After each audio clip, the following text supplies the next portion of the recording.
Hey guys, and welcome to another Girls Frontline 2 video, and today we're going to be doing Tumor number 2. My units are going to be Sabrina, Loda, Cheetah, and Sharkery. This time no 6-star other than the free one for Sabrina. And one thing to note is this Tumor is significantly stronger than the last one, in the sense that this one does more damage. So you're going to need to amp up your Loda and your Sabrina's damage. Not by a lot, but one thing to note is your Sabrina needs to have high defense, and I suggest that she has the key, Let Everything Simmer. Having this key allows you to actually live through most of his damage because it gives you 30% defense. And I believe there's another one that gives her 20% defense when she's attacked. So those two are more or less necessary. I don't have the 20% defense, but understand that she's going to be taking a lot of damage. And yeah, the placements are you're going to have to put your Loda up here and you're going to have to put your Sabrina up here. Alright, let's get into this. So first of all, my Loda's using Phase Strike, and because of that, I always attack with Sabrina first. Sabrina's just using bonus water damage. And basically, the strategy here is everyone has their own role. Sabrina's going to tank all damage and weaken everyone. Your Loda needs to be strong enough to kill all of these units. Just like the last Tumor, she's responsible for killing ads, but she also does a decent amount of damage to the boss, which is to be noted. And all she's going to do is kill ads over and over and over again. Other than that, Cheetah is going to be responsible for survivability, and your Sharkery is going to be survivable for killing the Tumor, more specifically the first one. So she's going to go in, she's going to attack the first one. There you go. Now I will say that you're going to need to be able to kill that Tumor on the first shot. If you don't do that, you might have to reset or get more damage. Now for your Cheetah, the first turn you actually do not want to use her ult, like at all. You need to break down his armor as fast as possible for this strat to work, and using your ult at this point just wastes a turn of support attacks. So make sure you subscribe. A bunch of you are enjoying the video and you ain't subscribing. Alright, back to the video. And now from here, you're going to notice that your Loda is only going to go to 2 places, and this is one of the places she'll stay. So for Sabrina, you're going to throw your ult only on this one. I know it does less damage to him, it doesn't matter. You need to throw it here so that the water tile spreads. So we're going to go in, throw it here. We're going to throw your Loda's ult and kill everyone. Loda is basically the MVP here because she's the one who actually does the damage. And Sabrina is basically just there to apply the Phase Strike debuff. Next, we're going to take our Cheetah and we're going to use her ult. This will apply Blazing Assault to everyone, while also hopefully dropping a debuff, dropping a defense buff on Sabrina if we're lucky. It's not necessary, but the buffs are good. Next, we're going to use her Sharkery, and this will do an insane amount of armor damage because it's a double weakness. And this is mainly why I'm not using a Tololo, other than the fact that I'm kind of overusing Tololo a bit. Being able to use her follow-up attack makes her do a lot of armor damage, and it's also just a little more relatable, as she's just more useful, more easy to use, and anyone who doesn't have Tololo will still be able to do this. We're going to slide our Sabrina. Once again, we're going to drop the water debuff. She still has a defense because we threw the skill last turn, so she should still have a bunch of defense. Yep, 1377. And next, this is where things get complicated. You don't want to take too much damage. If you take too much damage, she's going to start healing the wrong person, so be aware of your health bars. And we're going to throw our Loda here. Now, Loda is basically just going to bounce back and forth over and over again in these 2 places. The reason she's bouncing from here to here is because if she's in any of these squares, so if we look at his range, if anyone's in any of these squares, the boss will attack you with the AoE, which means that you cannot be in any of this range. So Loda, with her speed, she's able to bounce out of his range and continue his attack. So Loda will basically take close to 0 damage this whole turn, this whole entire match, as long as you bounce from here to here and kill the enemies like that. Next, you're going to use her neural adjustment as usual and continue on. Now here's where things get slightly complicated. I usually like to kill the Ratter with my Cheetah, but there's a high likelihood that you won't kill it because Cheetah's just stupid. Now if she crits, she will. If she doesn't crit, she won't. So this is more luck based. But see, she's not going to kill it, but it doesn't really matter because my Sabrina has no attacks up, so you can just kill it with her auto attack.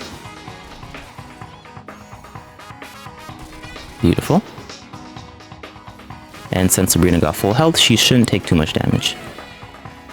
One thing to note is you do want your Sabrina's health to be above 50% after all the attacks. Well, there's one attack where if you're below 50%, it'll inflict fear, and that will ruin your entire run. You'll have to restart. So next, We're gonna slide over here, make sure our defense hits everyone. Boom. And we're going to leave our Loda exactly where she is and throw this. We're gonna prop her neural adjustment. As usual, she's gonna keep doing the same thing over and over again. We can then use our Sharkery and keep pumping in damage, and we're gonna use our Cheetah and drop a heal. Now, I believe everyone's full health, so this should only heal Sabrina. Beautiful. Now, Sabrina's gonna be getting really low, and if things get really bad, what you can do is redistribute the damage.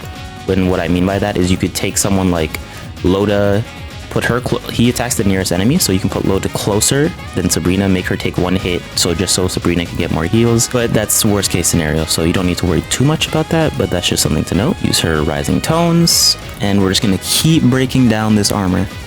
One thing that's nice about Tumor is once you finally break his armor, nothing actually matters anymore. So like, you don't need to worry about much. But before his armor is down, life is very, very, very stressful. This is where things get a little complicated, because your Sabrina will have taken a ludicrous amount of damage. So what we'll do is, you might have to rewind here depending on how much healing your Cheetah has. But we're just going to see if Sabrina can live. So first we're going to look at the skills. Attack nearest, select all, select farthest. So this one doesn't have fear, which means that there's a high likelihood. Oh, no, it has fear, but it's farthest fear. So farthest fear is not that bad because no one else is going to get affected. So Sabrina should live here. I know it sounds disgustingly complicated, but trust me, I'm pretty certain that as long as you follow what I'm doing, the rotations for what he uses for his skills are always the same. So you don't really need to learn the skills if you want to just copy me. But just know that it may look like your Sabrina's going to die, but she probably won't. She might, but she probably won't. Next, we're gonna have to kill this. I really do not like using my skills on Sharkery to kill the Tumor, but sometimes you don't really have a choice. So if we get a lucky crit, we'll just play it out. There you go.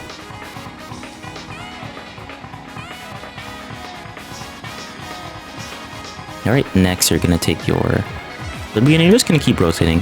From here on, it's basically the same thing over and over again. Nothing really changes. The rotation's basically the same. And as long as the right people get healed every time, you shouldn't really have any problems. So here we're going to use her ult. Hopefully it drops a healing or a defense buff on Sabrina, so she doesn't die. I believe it dropped defense on it. Beautiful. If you're not lucky, you probably can just, like I said, rotate her out. So this is probably this is farthest, doesn't even matter anyways, so she shouldn't die. Next, you're going to pump in as much damage as possible with your Sharkery. I kind of want to get as far away as possible though, because I don't want Sharkery to get any healing. 1, 2, 3, 4, 5. There. So we're going to attack. Go ahead. And this should break. And the reason I did it in this order is because if you attack with your Sharkery first, it'll allow your Loda to do more damage. Because she's attacking the Tumor with no armor on him. So we're going to attack.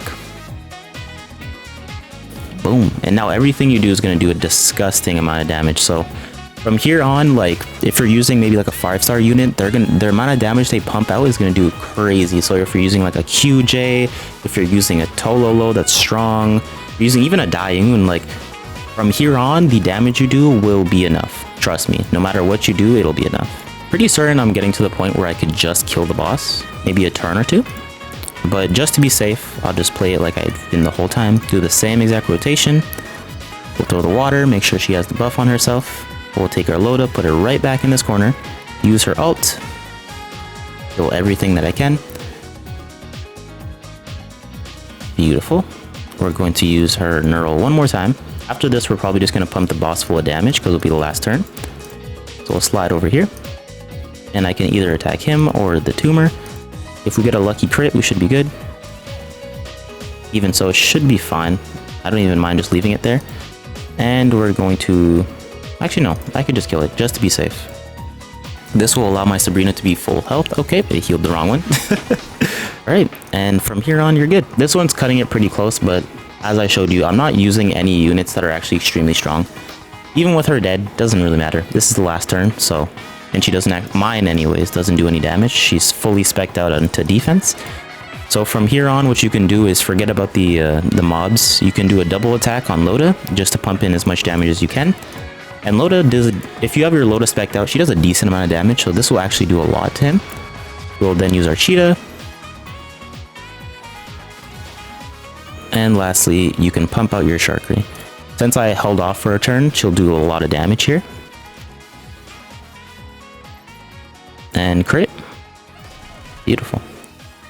That one cut it a little bit close. Usually my Sabrina's extra damage on the last turn helps, but all in all, you'll notice that this is a very consistent strat. I've killed it maybe like 3 or 4 times. We'll do a quick look at the damage stats. Most of this is just like AoE damage. Sabrina takes all the damage, so remember, lots of healing, lots of damage taken. But yeah, if you enjoyed the video, feel free to like and subscribe, and I'll see you in the next one. Peace!